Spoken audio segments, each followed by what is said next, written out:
Hey everyone, welcome back to another video from Crypto Basics. In today's episode, we will be learning how to log into your Dex Trade account using your Dex Trade mobile application. To log into your Dex Trade app, first of all, launch open the Dex Trade app from your app drawer. Once you end up in the home page, go ahead and tap on the menu button at the bottom right corner.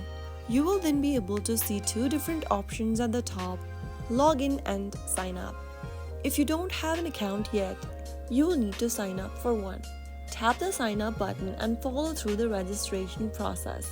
If you are trying to log into your existing account, click on the login button at the top left. Now you will be prompted to enter your email and password. Enter the same email and password that you previously used while signing up.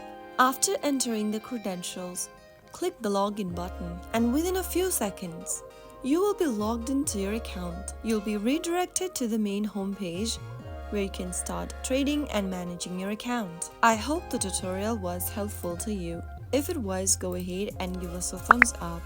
Don't forget to subscribe to the channel by hitting the subscribe button. Press the notification bell so that you'll never miss out on another update from us. Thank you for watching.